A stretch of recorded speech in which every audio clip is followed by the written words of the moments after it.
Hello, my name is Brenda, and I'm one of the instructors here at Allied. And today we're going to talk about your role as the operator in the survey process. Survey is one of those things that can be somewhat scary. But maybe if we rethink about how we see survey and how we think about it in our minds, we'll see it a little bit differently and take away some of that scariness. Survey, as I see it, is a measuring tool. It is a way to determine if you as an operator and as a company are taking good care of your residents. Your surveys become public record. This means that any person that's interested in your facility can see how you care for your residents. So you want to do well, and you want to avoid any substandard deficiencies. As they say, the best defense is an offense. You want to prepare for survey. You know they're coming, you just don't know when they are coming. The regulation says that survey will occur within 15 months of your last survey. Realistically, the surveys usually occur, especially in the assisted living and for home pluses and residential facilities, they usually occur about every 20 months. However, if your facility is attached to a nursing home, you will be surveyed when they have their annual survey. There are several different kinds of surveys. If you open a new facility, you'll probably see the surveyors within about 90 days of opening. Of course, there's the annual survey, and again, it probably will happen about once every 20 months. There are complaint surveys, and that means that either somebody in the public has called in something, a complaint of some type, or it may be something that you've called in, and so now they feel like it needs to be further investigated. So, if it is the type of complaint that they believe might endanger a resident or cause harm to a resident, there's a potential for harm, they will come very quickly. They might come the very same day that they get the complaint or by the next day. If it is not that type of complaint, then they may hold on to it, especially if your annual survey is coming up, and bring those complaints to investigate when they come to do your annual survey. They will tell you when they come into your building that they are also investigating complaints. They just won't tell you what they are. You will figure that out as time passes and some of the things that they will ask you for. So the best thing that you can do for yourself in regards to survey is to be prepared. There are a number of things that they're going to ask you for when they come into your building. One of those things is they'll ask you for a resident roster. So keep your roster current because they're going to ask you for a copy. Keep a running list of your employees because they will ask you for a list of employees that have been hired since the last survey. So if you keep that up to date, you'll just be able to hand that right to them. Nurses, for sure, will be on the list of people that they look at when they look at your employee records. They usually look at 5 files. I had a surveyor tell me that the nurses will be on that list. When they look at your files, they are looking to see, did you check the registry for your CNAs and CMAs? Did you check the Board of Nursing for your nurses? And do you have proof that you've done that? They will be looking at to see that you've completed your criminal background checks on those residents or on those employees. And Did you check the references? Also, they'll be looking to see if you have completed the two-step TB and then are doing your annual questionnaires.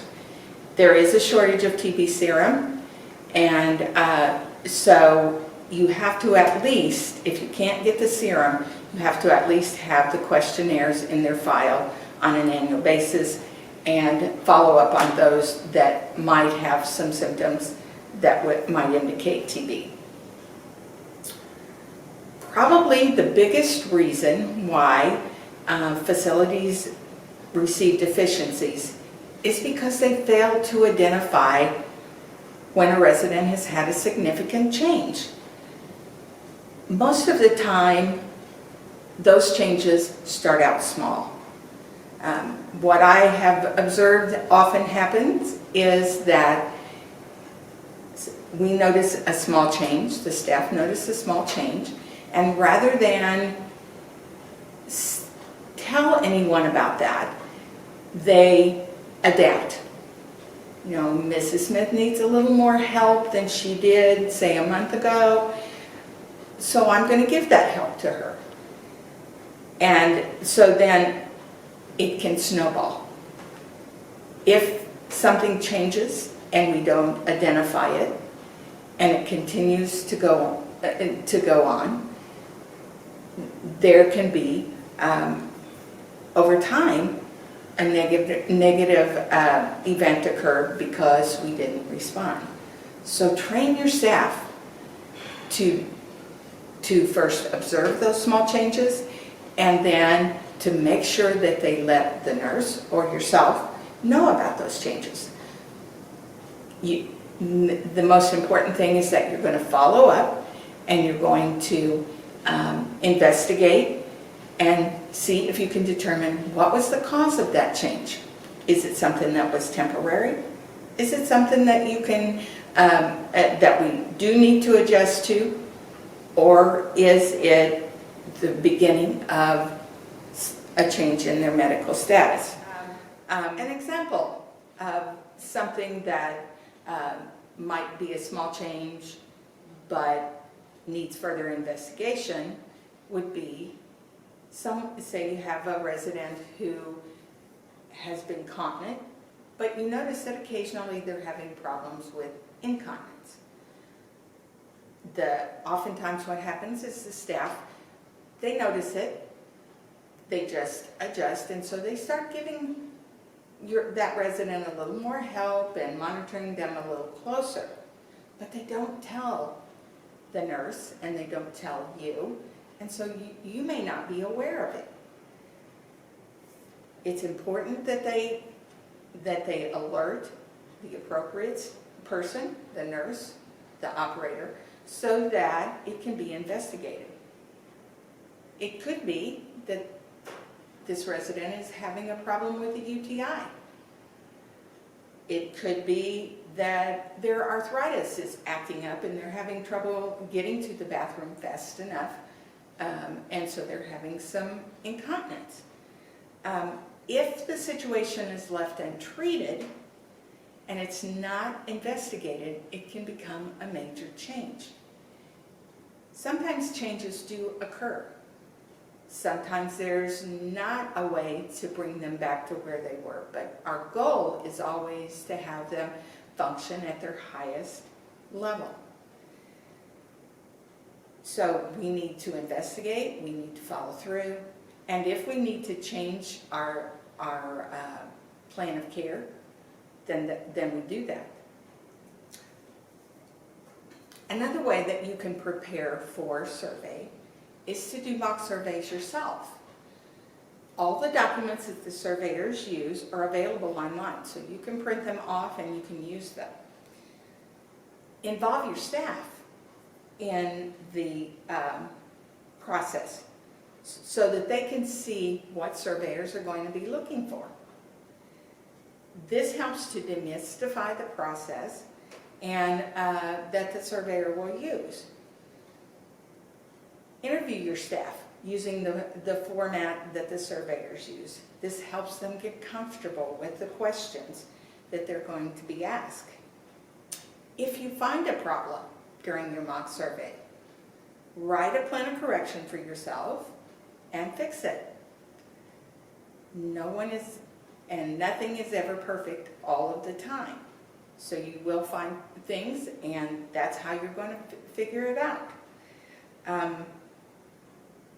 Educate your staff about the changes that will occur because of the problem that you found. And if, when the surveyor comes, they identify that there was a problem because, you know, they're looking at a long period of time, you can then show them what you've done. You can show them that you wrote a plan of correction and that you corrected the issue. You identified it. Surveyors are going to look at your daily staffing and whether it's appropriate for your residents. You are not limited in the type of resident that you take, but you have to have appropriate staffing 24/7 to provide the care that each resident needs. So this means that if you have a resident, if at any point in a 24-hour day needs 2 people to provide care for them, you must always have 2 people then in your facility. And I know that this is probably not as much of an issue in, say, a larger assisted living, but in a home plus or a residential care facility where the number of residents that you're going to have is more limited, it can make a difference.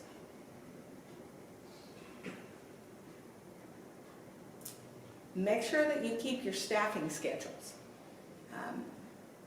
from one survey to the next survey, because the surveyor is going to ask you for a copy of a schedule for a certain time frame. They want to see how are you staffing. They will also ask for your incident-accident logs, and they will pick incidents to look at more thoroughly. They may be incidents that you've called in. They may be the ones they just pick at random. It's very important when you have your incident-accident log and your investigations that you have investigated them thoroughly, that you have, to the best of your ability, determined the cause of the incident, and that you have adjusted your plan of care, your resident services plan, to deal with the situation. For instance, if someone you identified when you admitted them that they were at risk for falls, and then they had a fall, obviously the things that you had in place were not fully effective because they fell. So if they fell, then you need to readjust your resident services plan with something new, because obviously what you were doing did not work. Make sure that all your temperature logs are current and up to date, that your temperature log for your refrigerator is current and up to date, that your temp logs for your meals are up to date. They're going to ask to see those. Keep them someplace together so that you can present it to them easily. Another thing they're going to ask you for is the contracts for all the outside services that you have. Again, if you put them all in a notebook or all in one place, you can pull them out together and give them to the surveyor. I guess what I'm saying is the best thing that you can do for yourself is to keep things as simple as possible. And it's kind of the situation of that you want the surveyors to come and you want them to go as quickly as they can, and the more efficiently that you can provide them with the information they ask for, the sooner that the survey will be over. It is true, you are regulated by the state of Kansas, but this does not mean that you will not receive tags under the federal guidelines.